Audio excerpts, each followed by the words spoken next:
Hey there, and welcome to the A.D.K Rock and Metal Network. I am Dave Duz, and joining us today, of course, is Andy Edwards from Nomadic Rain and Kirk Houghton from Screen Blast Repeat. Morning, Andy. How are you? Good morning, Dave. Very well, thank you. Cool. Early Sunday morning again. Oh God, yeah, Sunday mornings. We love it. This is why we haven't done it for a while. It's like shit. I was enjoying my line. Kirk, how are you? All right, mate? Yeah, already a productive start. I've just reviewed a New York hardcore band this morning before we tuned in at 8 o'clock. 5-track EP. Yeah, 8 out of 10. What were they called? They're called Rotting Youth, and the album. Oh, I've heard them. No, you're right. The album title For Those About to Rot is the title of the EP. Brilliant. Go check it out on Screen Blast Repeat when you post it. There we are. Right, well, the purpose of the video today is we're going to talk out, it's Metal to the Masses time again. We're talking obviously about the Hitchin heats, which is obviously our local heat, but anyone that doesn't know what Metal to the Masses is, really, why are you watching this channel? If you don't know what Metal to the Masses is, you really probably don't know much about the metal scene, especially here in the UK, unless you're maybe from one of the, like America or something. But Metal to the Masses, for those that are uninitiated, is a kind of battle of the bands competition that gets you the chance. If you manage and win the final, you get to play at the Bloodstock Open Air Festival here in the UK on the New Blood stage. It takes place all around the country. It also does, isn't it, done in Poland as well? Yeah, last year there was the winner from Poland also got a slot. Yeah, it's not just the UK apparently. So obviously it goes through, and there are some rules around the Metal to the Masses heats. There are so many heats that you can do. I mean, we Metal to the Masses Hitchin started off back in 2022 when we were first all met about it. It was like 8 heats. 4 quarterfinals, 2 semi-finals, and then a final, and that was a long slog to get through that. 17 events, isn't it, Dave? It just absolutely bollocks us. It killed us. So the last couple of years, it's been down to 4 heats, 2 semi-finals, and a final, which is a lot more manageable. You have 4 competing bands each week. 2 go through until you get to the final, and basically it breaks it way down that way. And you have, of course, a guest headliner, which is usually either one of the finalists from previous years or usually a winner from one of the other regions. So it's quite a good way for them to network. So like this year, we've got a lot of winners from other regions, Essex, etc. I think have come down, and East Anglia, I think, is the other one that might have been the other band from.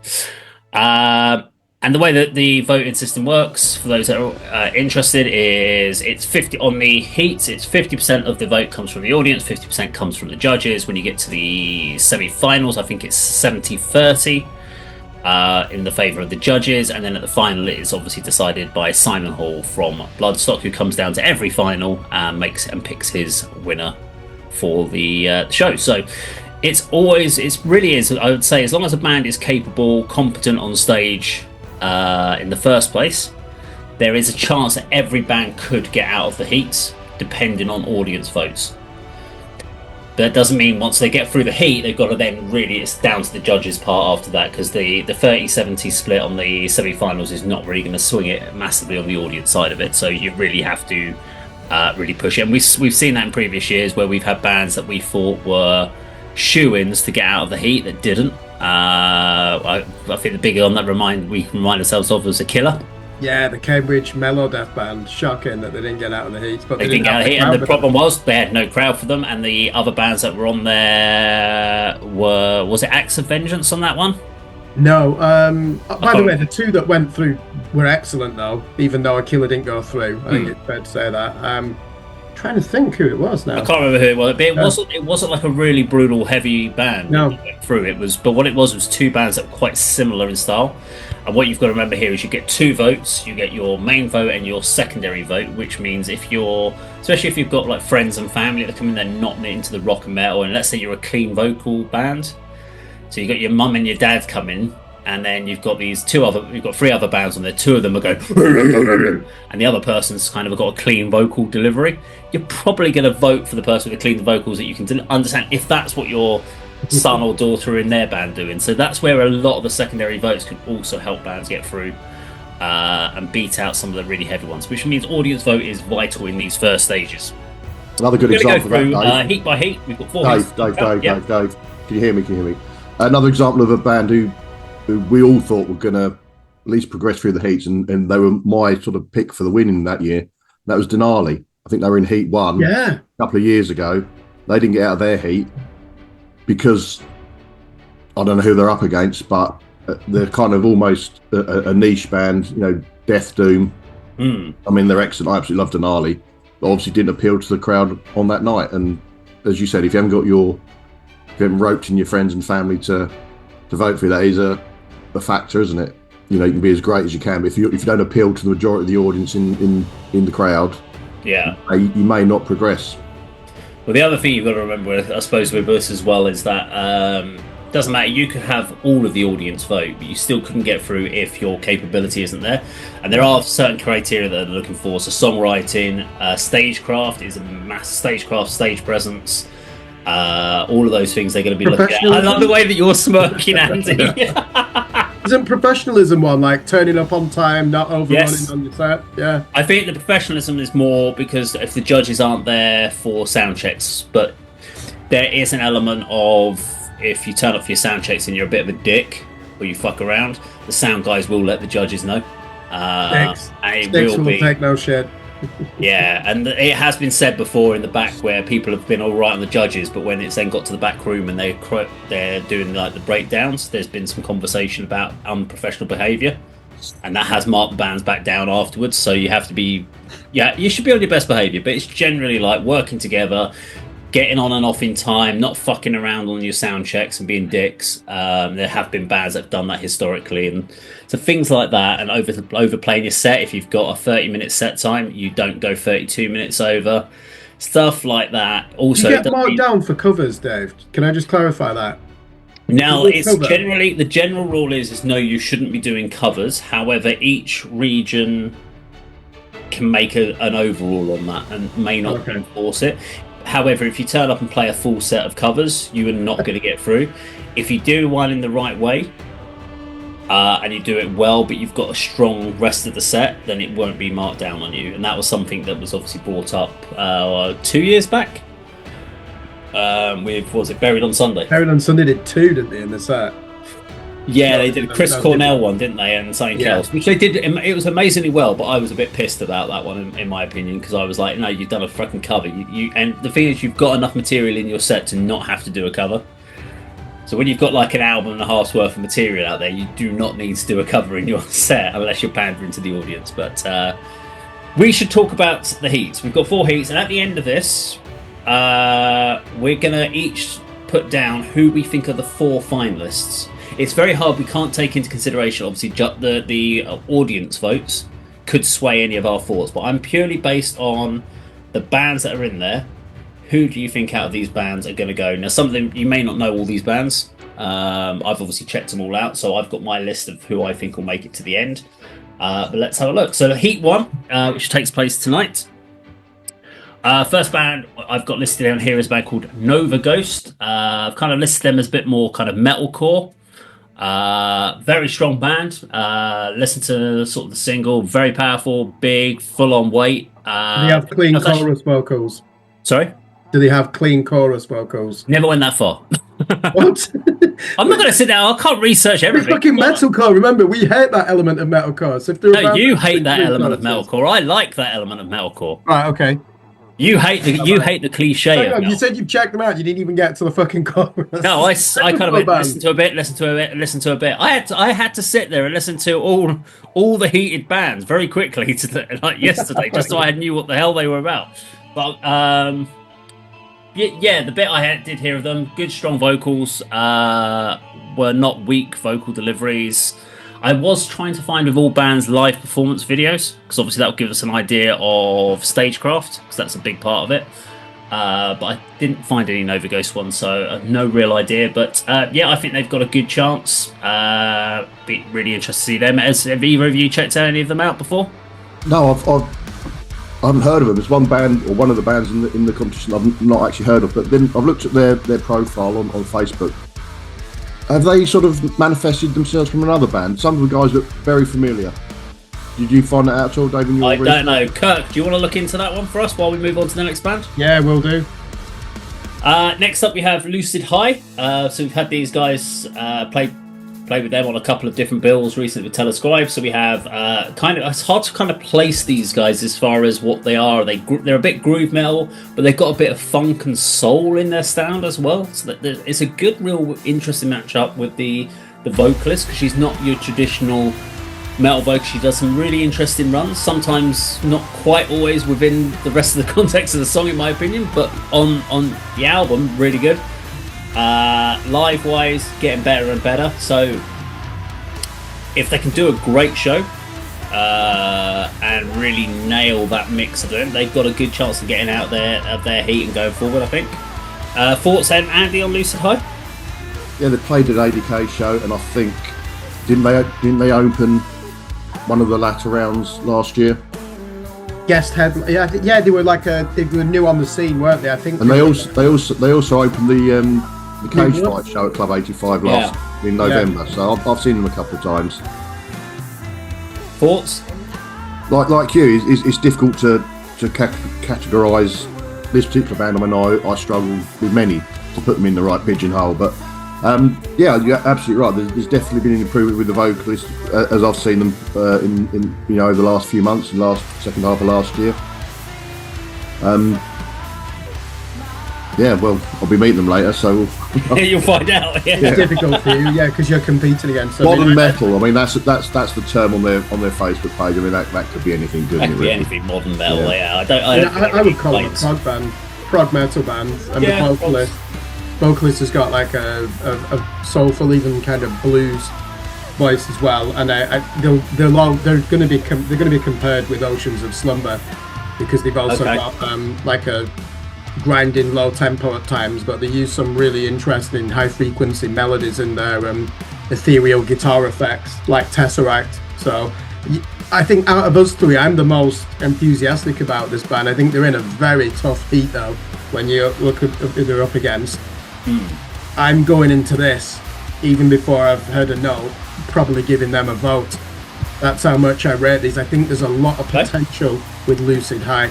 There's no one else like them in the competition. That doesn't always work in your favour though, does it? As we know, with some of the other bands who are more progressive metal inclined. Yeah. It's not easy to keep the audience engaged.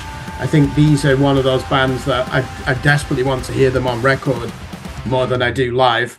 I know in the past, Dave, you said there's been some issues with pushing some of the vocals, the notes through to octaves and not quite. Yeah, just work within the right scales, that's all. Yeah, I think she's very talented, but I'm looking forward to these. But I'm looking at it, they're in a tough group. Broken States are a phenomenal live band.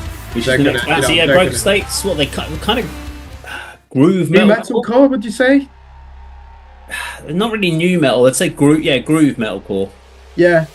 Do you know that term modern metal? It's probably more accurate to use that. I know it's meaningless almost. It's basically like alternative metal again. Yeah, exactly. It doesn't actually explain what it means at all. Yeah.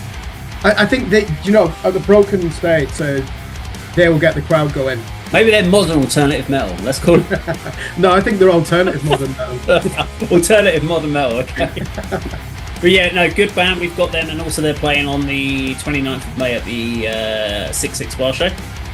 Coming up next, which is a good one. Heretic Order, Before the Sirens, and Extreme Death Art. So looking forward to that one. Yeah, States, and then we've got this band I've never heard of, Nomadic Rain, something like that. Rain. Nomadic Rain. Something before then. So obviously, Andy, you guys are in this one. We've been requesting you guys to play the Metal to the Masses the last couple of times, last couple of years, but you're finally coming in and doing it.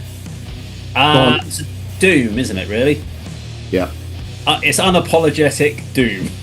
Pretty much, and it's getting more and more that way. I mean, some of the tempos and we're writing at the moment are very slow, but it's. I've been in the band since 2019, and we had the sort of issues of COVID at the beginning of the 2020s, but I've been hankering to play Metal to the Masses. Yeah. It'll be a dream come true, so I am really looking forward to it. I'm not quite sure all the reasons why we haven't formed or entered before. It's not as if we've entered and not been accepted. But yeah, very, very pleased to be on the opening bill of this year's competition. Looking forward to it. It's a difficult challenge you've got there because you're up against progressive metal, a couple of metalcore bands, and you guys. But that's become apparent as we've been chatting this morning. Yeah. But you're very much in the sense of, if you look at from a locality, you're probably the most well-known of the local bands as far as like who's in your band. So from an audience vote and who goes to the gigs, there's a great chance audience vote from that point of view for you guys. So that's always a massive positive. My only watch out for you is obviously going to be the stagecraft bit. Yeah. We've seen that we've had that conversation on a few videos of your live sort of can you get. So that will be the big hope. Have you guys been working on the stagecraft bit? Well, we've had conversations, but as you said at the outset, we're Doom. I mean, how much stagecraft can a Doom band express on the stage? But is that why singers in Doom bands have big hoods, so they don't have to actually do anything? They can just sit there solemnly with a hood on. Yeah. There you go. Oh, it's amazing stagecraft. No, it's falling asleep. Shit, fuck. Yeah, we will see. Looking forward to it. See, I think there is good equilibrium with these four bands, because I would say Lucid High play a down-tempo form of music as well. Yeah. So you've got two that are playing down-tempo music, and then Broken States and Nova Ghost high energy. So I think it does balance itself out. I don't think it should work against you there. But I wonder, Dave, if it is a case of what you were saying before, maybe it might be the two high energy bands that get through for that reason, or it might be the two down-tempo bands. Sometimes, like you said, they seem to cluster together, don't they? The way that the votes are realised. It's going to be one of it's a tough one there, and that's why I'm not asking us to predict who's going to win each of the heats, because I think that's unfair. I think it'd be just interesting to see, based on what we know of these bands, who do we think are the four finalists going to be, and so when we get to the final, we can actually pull out our list and see how close we got. But and of course, we should mention today's headliner. So today's headliner is a band called Struck Down. They played on our October bill last year, I think, alongside Broken Calling, who are another one of our headliners later in the Heat 4, I think. Again, another big groove metalcore type band. A bit more cleaner in the vocals, less hardcore elements in this one. But yeah, I really liked what they did. Love their videos. I can't remember which heat or which area they won. I don't know if it was last year or the year before. Was it Kent? I think it might have been Kent. I think that was the Broken Calling one, was Kent. Or unless they were there. Oh no, I think they won it in 2021. Okay. So they've been going around for a while. They've got a new album coming out, I believe. I know they've been working on some new stuff. So yeah, they should be a really good guest headliner. And I just hope audiences don't all just fuck off outside for the whole headline set and then just come back in for the announcement, because that has been that was my big bone of contention. Because obviously I was filming for previous years. I didn't do last year much, but the previous years, you'd sort of see everyone there for all the competing bands, and then as soon as the competing bands, all the bands and all the friends of the bands all fucked off and piled out onto the streets for like 25-30 minutes, and the headliners, you'd see the headliners start and they'd be playing to 5 people in the venue, and you'd be like, oh come on, that's not great for supporting. So I'd hope, I understand people want to say hello and everything, and that's why you have these 15-20 minutes of changeover time, but yeah, get in, make sure these headliners who are travelling far and wide to come and play, go check them out, because they won for a reason. They're great bands. Didn't Red Method do it a few years ago? This is a relatively large band, Red Method, who came round, and I just remember them starting to play to like 6 people, and I thought that's an embarrassment for the Hitchin crowd to show that sort of level. I think respect bands, and just if you're there, give the headliners a chance. But okay, Heat 2. Kick this one off, we have our friends in Before the Sirens. Modern metalcore, innit? It's great vocals. I know they've got their new album they've just finished, which I can't wait to hear. And no, I haven't been asked to do any of the videos yet, so don't worry, I have no idea. Maybe at some point, but great band. They've competed multiple times. They didn't compete last year, but have competed on previous years, so I think they took a year off. Good chance with this band. Don't know your thoughts, Andy? Yeah, love Before the Sirens. As you say, entered several times in previous years and criminally have not really progressed as far as they should have done, in my opinion. Looking forward to a new album. Hope we get a preview copy to review on the network. That'd be great. But looking forward to them. especially that's the band I'm looking forward to for this particular heat. Know them really well, love their music. There is a more aggressive element coming to Alan's vocals, a bit harsher at times. But yeah, he's a great vocalist, and they're all really good musicians as well. Great songwriters, recognisable songs. Yeah, looking forward to seeing them in next week. I would say their EP is still one of the ones that I still listen to. Of all the ones that I get, or we've had given to us, I still have that one play. It's like that one, the album Osmium by Kariga. I still play quite a lot. That's still in rotation. And that's it from more the local band scenes of the ones I got. That's probably the only ones. And then there's a couple of albums that I got from when we've done reviews of like random videos that we got sent from like PR companies, and I've still got a couple of those albums that stay on my rotation. But generally, a lot of the stuff I'm like, listen to it. Nah, okay, move on, next one. But yeah, that's still a great album. Underneath Darkened Skies is just a banger of a track. See, that's one of my least favourites on there, but I say very recognisable songs. I'm terrible at connecting the titles. Yeah. I can sing the melody, I know what the chorus is and everything, but is that one called Silence, or is that Don't Let Me... Do you know what I mean? It's like... Yeah. There's only one song on that whole EP, which is Lights Out, that I'm just like, I'm really indifferent about.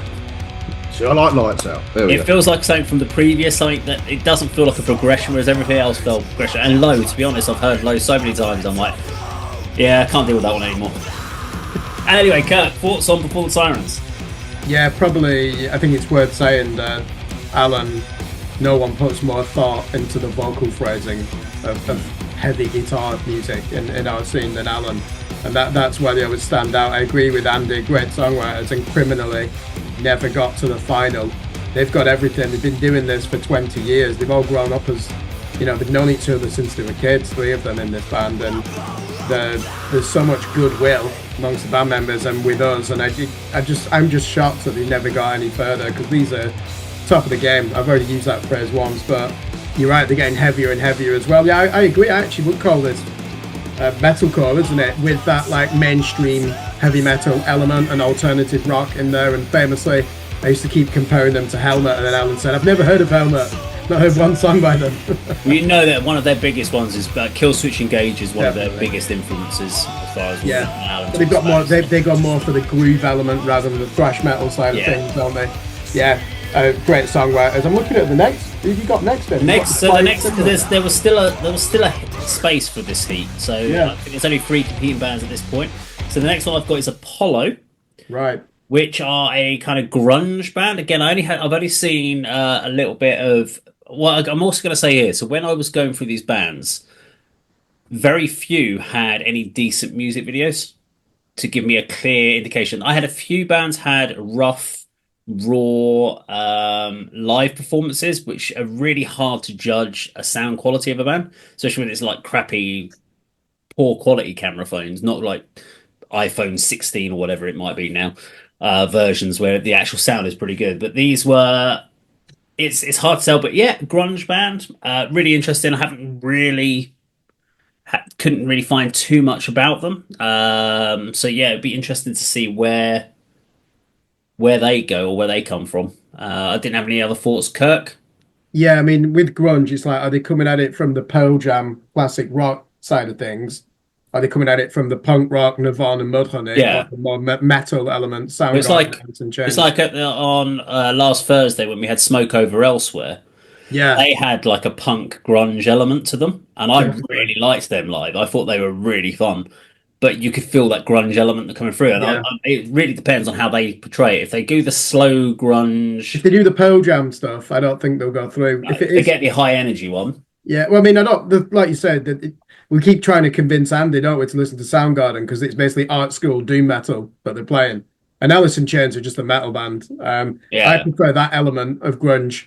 Even stuff like, do you remember Stone Temple Pilots, that debut album? That's that album, isn't it? So if they're playing stuff like that, they've got a chance. I don't know about the Pearl. I like the first 2 Pearl Jam albums. After that, I think they're shit.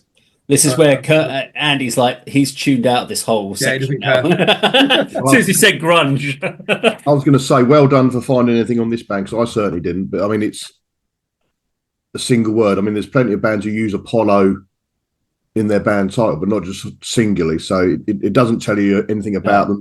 The logo almost looks like the Greek god Apollo, but I couldn't even find anything about them. So, so I mean, the problem is when you search YouTube, there's several other bands called Apollo, and there's some of them are function wedding bands and stuff like this. This doesn't help. You really need to have a strong channel base, and surprisingly, very few bands did anything with their YouTube channel.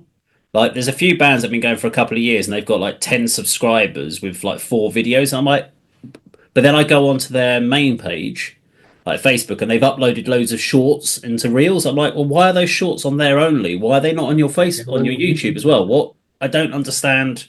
You're using one potential platform. You're not using all of it. So that's your tip, is it, Dave? Huh?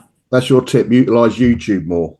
Utilize everything. You just got to use every single social. I mean, you've got to be on. You can't just post one place and go, that'll help. I've posted once. Now I've got 1,500 followers. They'll all see it. No one's going to see it because, unfortunately, the algorithm doesn't work that way.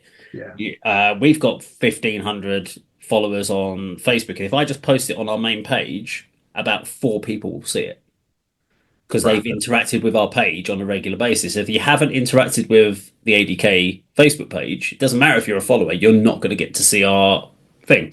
So I have to post it everywhere. And I actually find if I post it on A.D.K, I'll get 1 or 2 views of that. If I post it onto David Brett, I get a fuckload more, even though the same people are connected on David Brett as they are on A.D.K. It's really odd.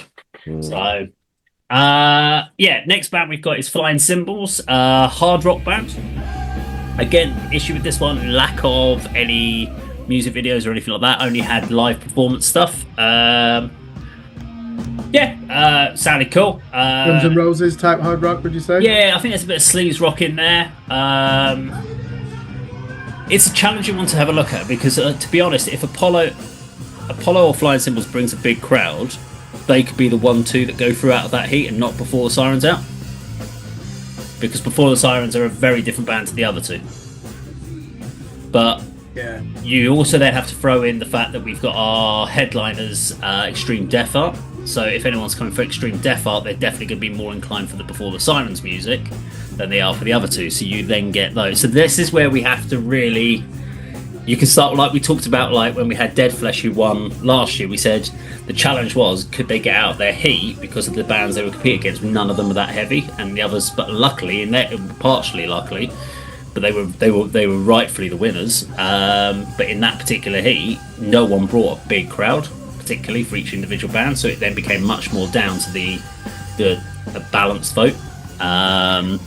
And they got through that heat, and as soon as we said if Dead Flesh got out of Heat 1, they'd go on to win it.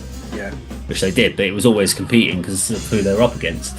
But yeah, we've got Extreme Death Art, great band. Again, need music videos from these guys because all we've got is pretty poor quality live audio clips, which we... don't say that about yourself, Dave. Your footage is great.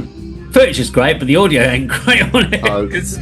it's not from the desk or anything, so that's the thing is, as a band, if you're really trying to get into a band, I've never once got into a band from a poor quality audio clip. I've never seen someone go, here's my phone clip of a band, fuck, they're amazing, unless they're doing some brutal like slam wall of death or something going on there. If it's just them performing, I'm like, it's only really going to be for fans of that band that are going to get into that. You need to know the band in advance. A music video is always going to give you the best chance of bringing new audience in. So hopefully EDA get that done. Now, obviously, I hope there might be a new band added to that, a 4th band. But otherwise, I'm going to say Before the Sirens, I hope they get through. I'll be so fucking gutted if Apollo and Flying Cymbals do go through on that one. Not because I don't think they deserve it, but because it's. You're then into the fact that you've only got competing within 3 bands.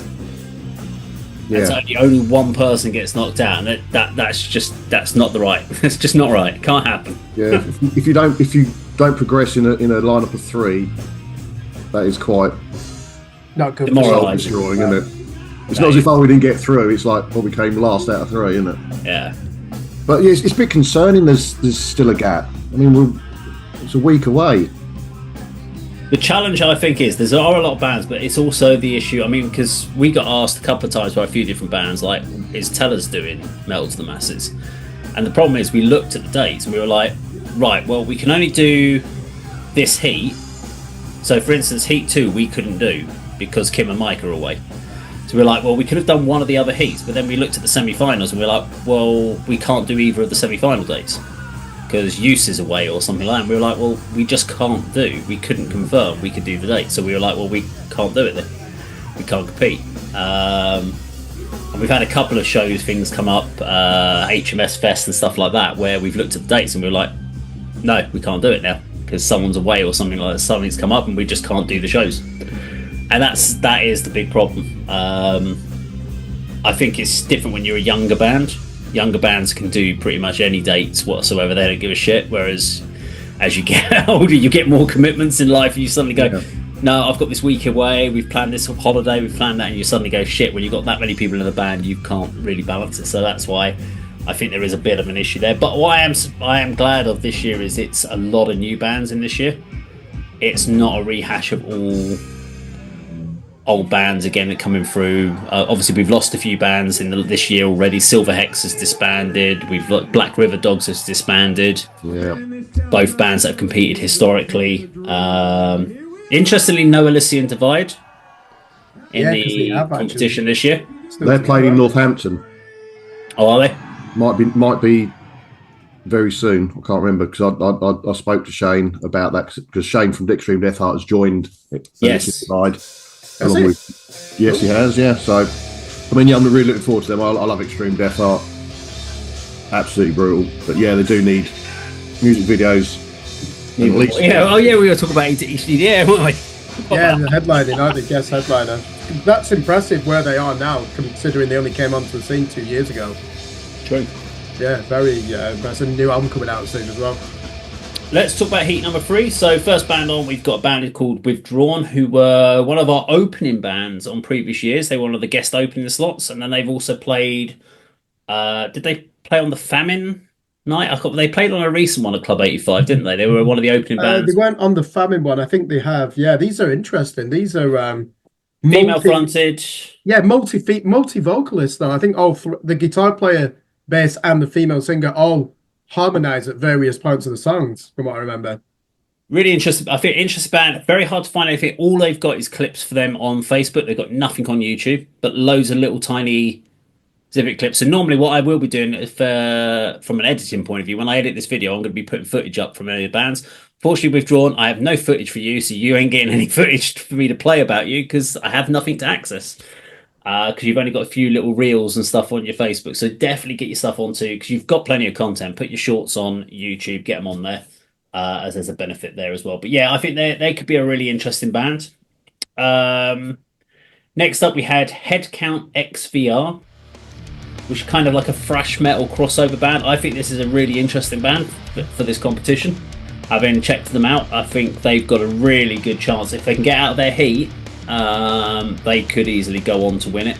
Crossover thrash, me and Andy they've already got a vote, Andy, haven't they? Let's be honest. They are very good for what I saw on their video content and stuff like that. And again, they did have YouTube content on there as well. So they've only got, if I remember right, they had one lyric-based video and one live album content thing on there, but at least they're putting something on YouTube. But yeah, I think they've got a good chance to get through to the final. Yeah, they look quite professional. I mean, they've got sort of PR and management, I think, and it's got some really good-looking sort of live shots. You know, professional-looking live shots, and look like they gig. I mean, they get out and about. I think there's a show in Bristol, and so they do look interesting. Yeah, cool logo as well, which always sort of the initial interaction with many people, isn't it? Oh, we've got name and logo, draws you straight away. So before I found out who they were thrash metal crossover, I saw the name Headcount XVR. I'm like, well, they're a hardcore band, aren't they? They've got to be. Yeah, that's what you think. Anytime you put like the weird initials at the end of it, you're like, they're gonna be. That's only on the Facebook, isn't it? It's not on the logo. I wonder what that was. Don't know. It's not even. Yeah, on YouTube they're just called Headcount. They're not called Headcount XVR. Yeah. So same on the poster. Yeah. By the way, Andy, do you remember, was it 2 years ago when we had a guest headliner called Dishonor the Crown? Yep. Yeah. Fucking hell, how good were they? They were like crossover, hardcore and thrash all in one, weren't they? From some of the band members are from Wales, some are from Bristol, some from London. So if they're anything like them, they could be interesting. They've got a chance, yeah. Next up, we have Descendant of Odin. So basically, just kind of big battle metal, I guess.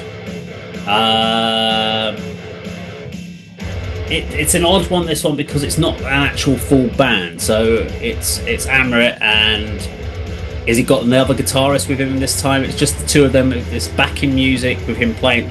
Is there? I don't know. Is there any vocals in any of this, or is it just instrumental? I think there's not many. I mean, I remember reviewing the 2020 EP.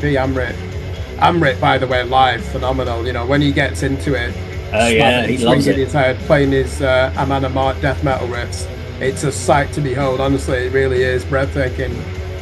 Some reason with this band, it works against them having a backing track. I've seen them with a live drummer, and it shouldn't work against them. You know, we've got friends in the scene, for example, Andy, haven't we, who play with backing tracks and don't have a live drummer, and it shouldn't diminish the live sound. I mean, it does sound like electronic programs. Drums though, so it does. Even you can make a drum kit sound, an electronic backing track sound humanized. It doesn't sound humanized. I think the other problem is if you're going to sit there and watch something on stage for 30 minutes, you've now only got one person to focus on for 30 minutes, and part of the contest is all around stagecraft and whether it's going to be something people are going to want to see, and that's going to go against them because you haven't. At least when you're watching other bands, you can kind of look at the vocalist for a bit, then you can see what the drummer's doing, watch what the bass, and you can see the interaction with people on stage.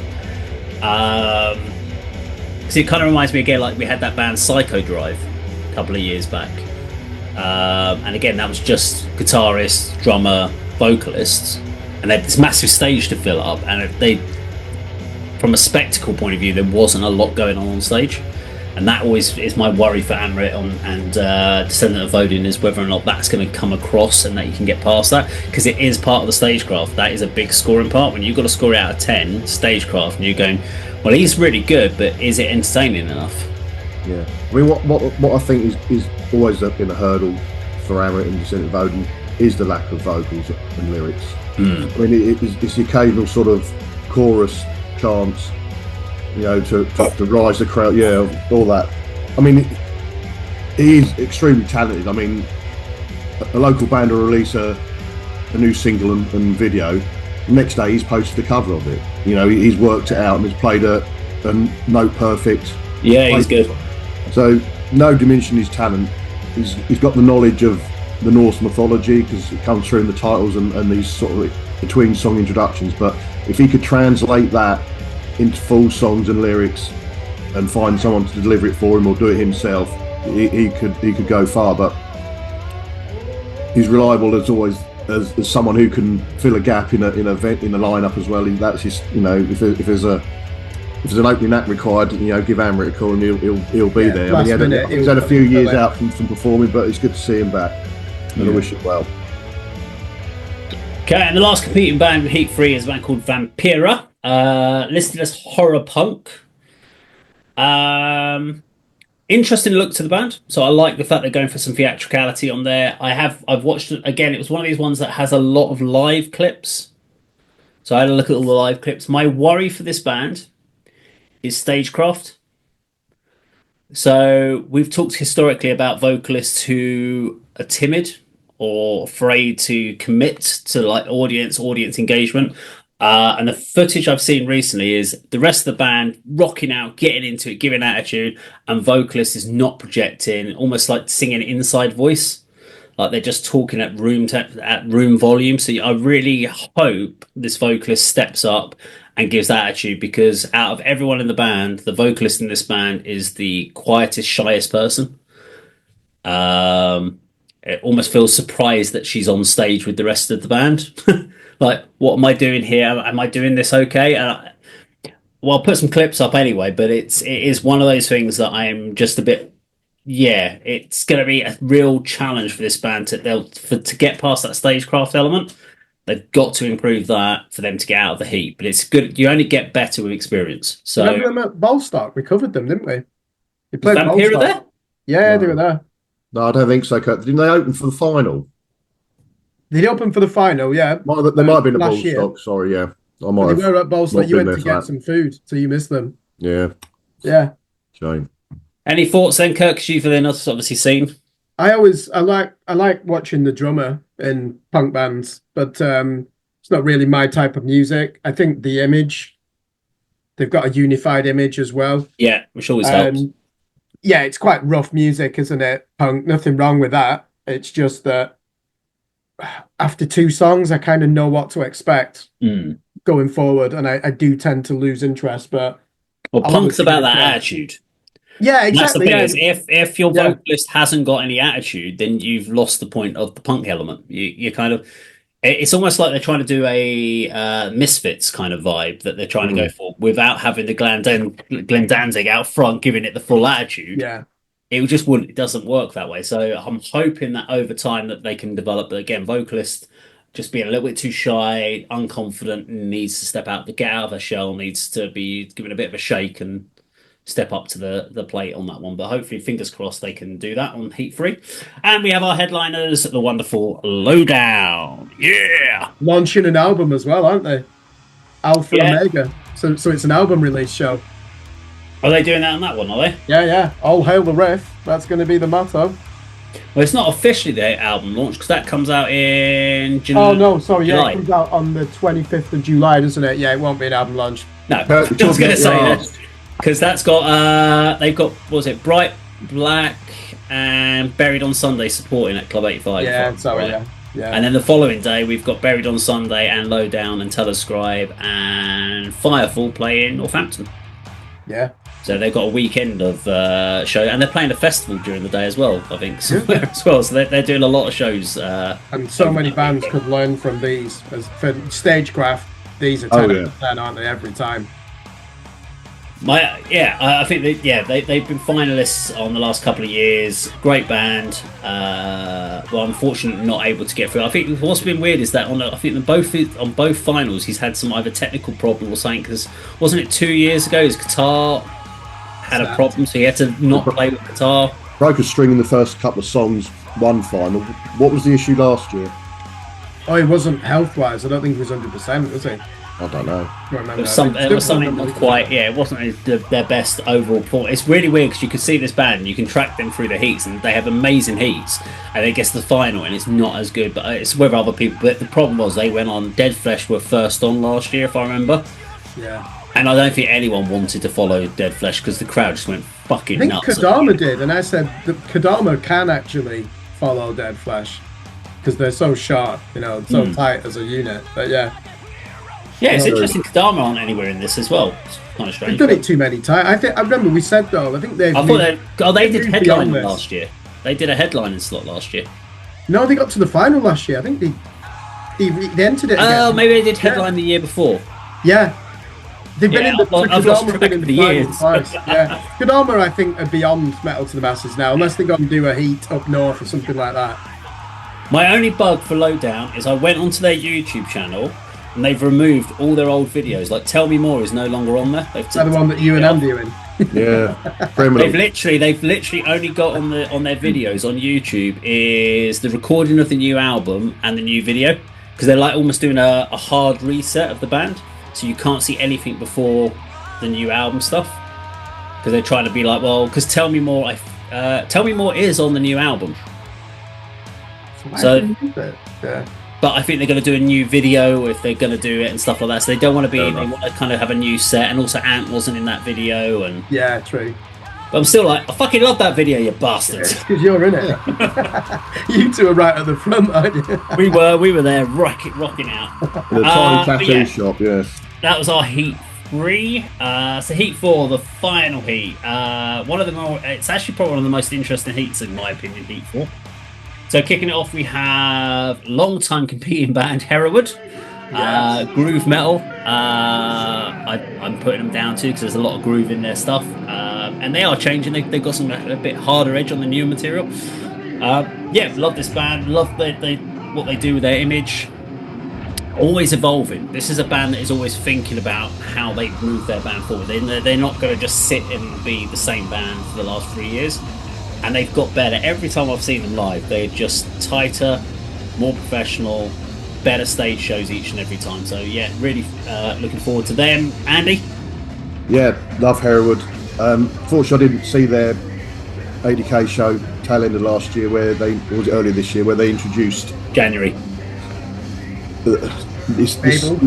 Mabel, yeah. So you say about stagecraft. I mean, every song's got a theme. You know, the vocalist Dave will have props or costumes for many of the songs, and that is something that lodges in audience members' minds and judges' minds when you do competitions like Metal to the Masses. But their material is excellent. We talked about, you know, the buried Before the Sirens EP. Me and you, Dave, obviously listen to it a lot. The Hereward's tracks, the recording release that I listen to a lot, you know. Fucking hell, it's too early more. Not Infotainment, Mediocrity. Yeah, what a tune. Angel in the Storm and the other one. The one with the mad scientist. The one we read about scientists. Yeah, I mean, they got some great breakdowns. They got some great vocals, different vocal delivery from Dave. I thought perhaps a lot of the time he's like interchanged with the guitarist on backing vocals. He does a lot of the different deliveries himself, but there are great backing vocals from the guitarist and the bass player as well. But yeah, very professional band. Always put on a great performance. Really looking forward to seeing them again. Kirk? Yeah, finalist last year. You're right, they improve all the time. Good friends of ours at A.D.K on the network, aren't they? And you're right, Dave, there's a lot of groove, but to me, they've still kept a traditional heavy metal element to it. Then, you know, you've got your thrash side, melodic death metal, even metalcore breakdowns. They really they put everything in together, but it doesn't sound eclectic. It just flows, doesn't it? And it's always a good thing when you can't really pin down how a band sounds, and these are always evolving as well. And yeah, the stagecraft, these are probably the most improved, I would say, you know, from that element. Like even that last show when they all came on and they were wearing those masks, you know, for the first track with like the oxygen band. It's like, wow, that's so imaginative.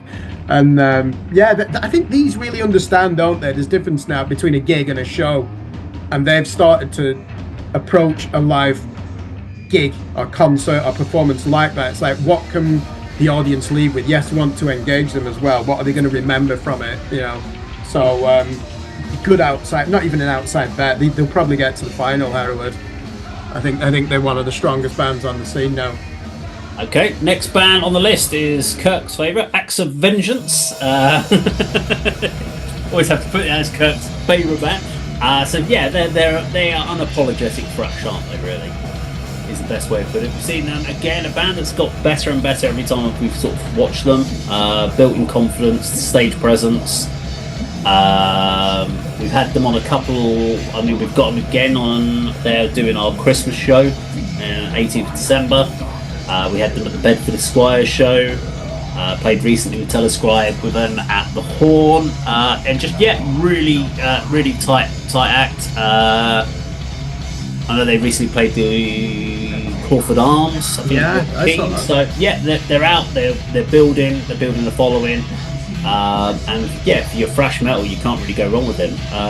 Before we get to Kirk, because I know you've got lots to sort of say about them. Any thoughts? Yeah, really like Acts of Vengeance as well. I've seen different incarnations of this band over probably the last 5 years. I'm pretty certain they played MoFest, a rock festival here near my hometown in North Hertfordshire.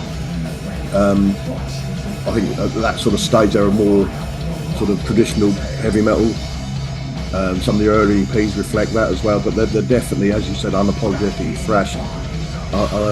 Big fans of Death as well, the band.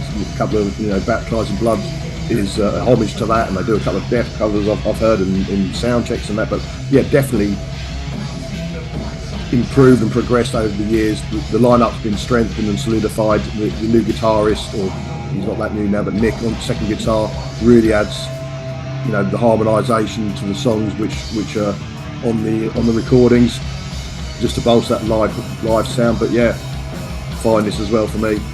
Looking forward to seeing them again as well. Kirk? Yeah, it's death thrash this now, isn't it?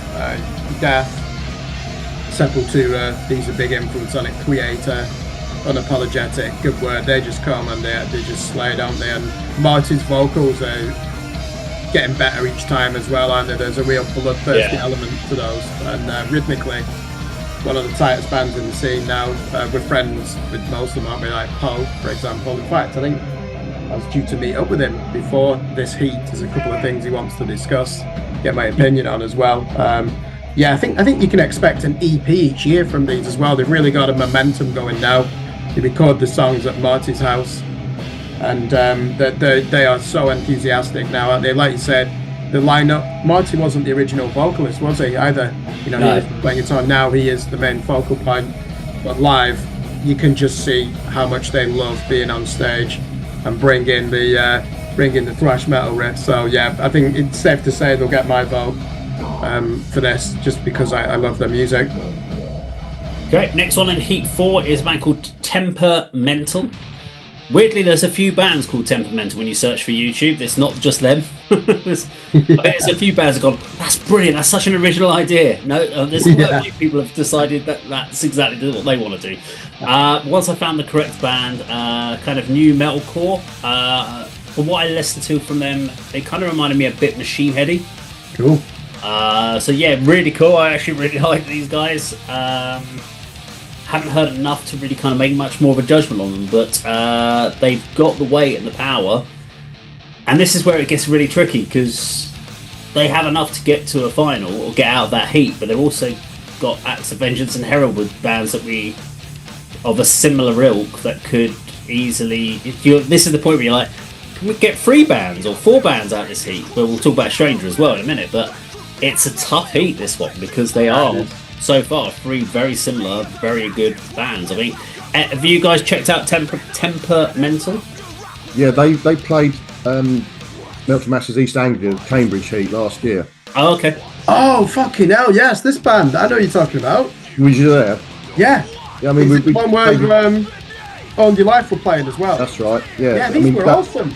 Dave, at the beginning of the video, you sort of outlined Metal to the Masses and the format and how it works and certain rules.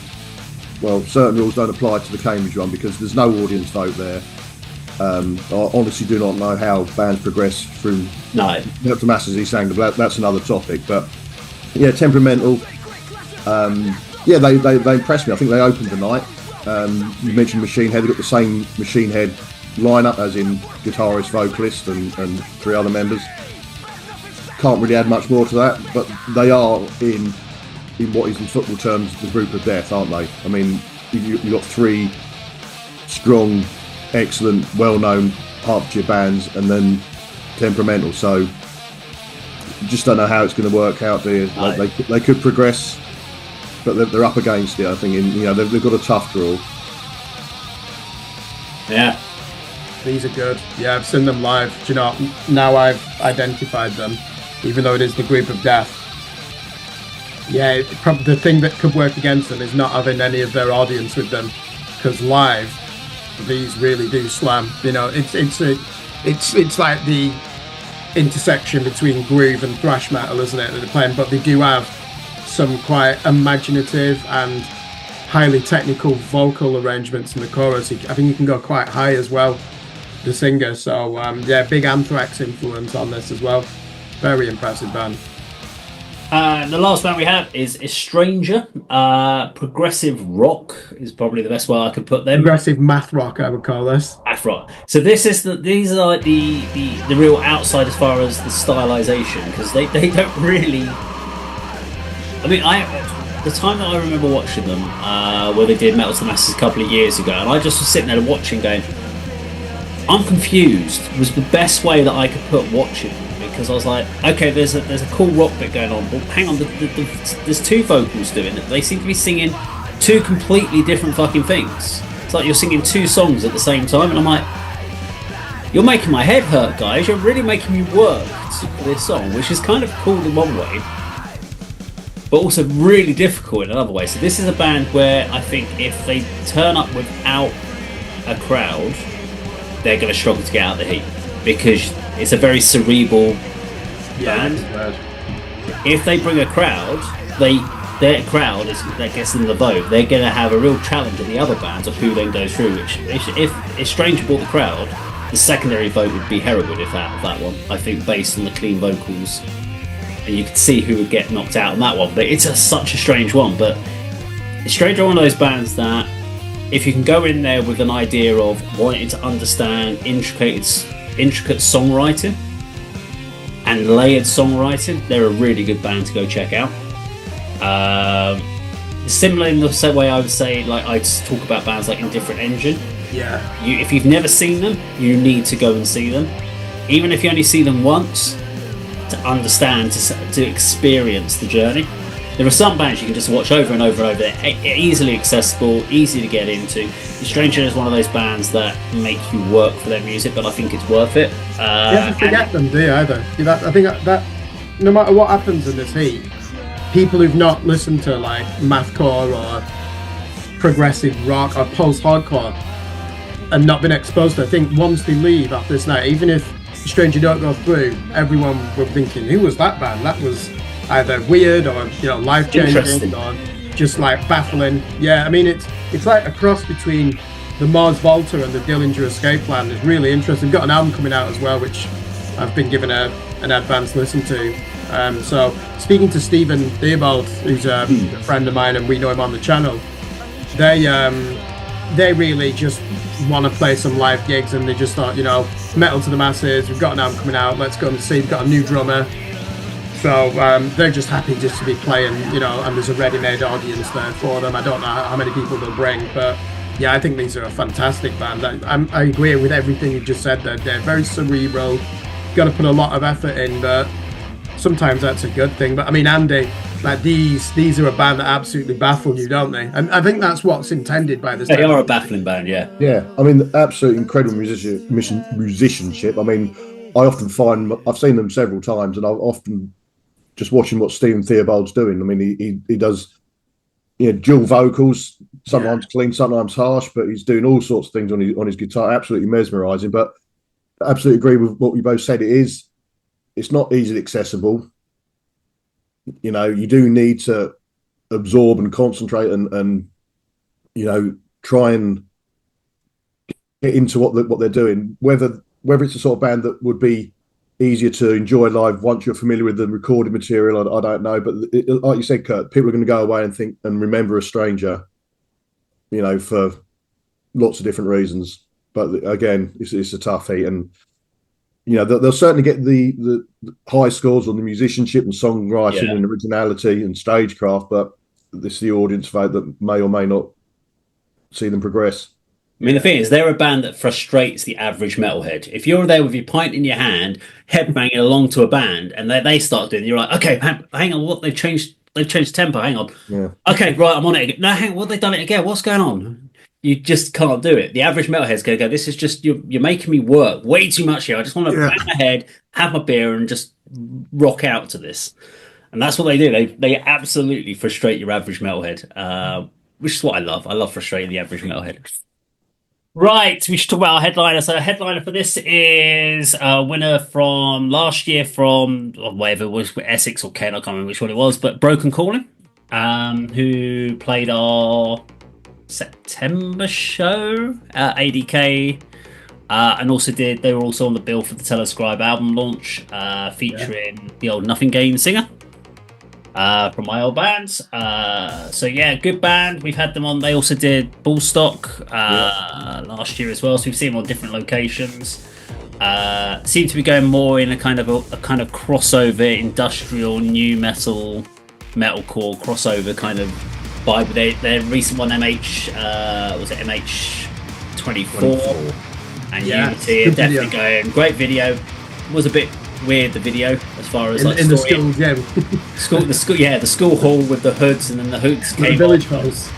Yeah, but it was really interesting to see how they were doing it. So yeah, looking forward to catching them, and actually catching up with the vocalist Tansy, as I haven't seen her for a while. So we continue to catch up with her.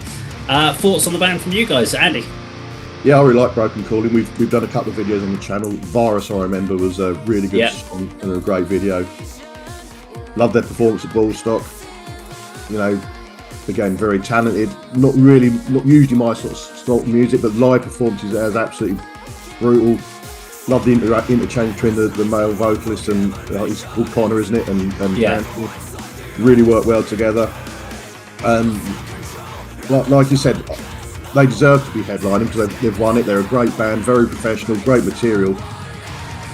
I hope every heat that it's emphasised that stick around for headliners, and people do, because it would be such a shame. And like I say, it's almost embarrassing that a lot of people go outside and Broken Calling may start to half dozen people and people will drift in, but you should be there ready for them to play for half an hour while your votes are being sorted out for the competing bands. But yeah, looking forward. They should make that a scoring element. They should make that and add that to the final. For professionalism, yeah. It's like, did you stay? It should be like what's it? There should be community spirit or some shit like that. I don't care, whatever you want to call it. But it is really funny that whilst I do find this during the heats, because the judges are watching all the way through the heat, that all the bands stay and watch each other play in the competing elements, and they're all down the front and they're all showing that community thing because of one of the things the judges are looking for. Because if you all just fuck off and don't support each other, they're like, hey, that's not great, that ain't brilliant. And I know the judges have looked at that, but then when you get to the finalists come in and go, right, they've taken the slips in now, brilliant, fuck it, we're not being judged anymore, we can fuck off. Some people go home, don't they? You can see the result in an hour's time on Facebook. Yeah, you have to stick around for the announcements there.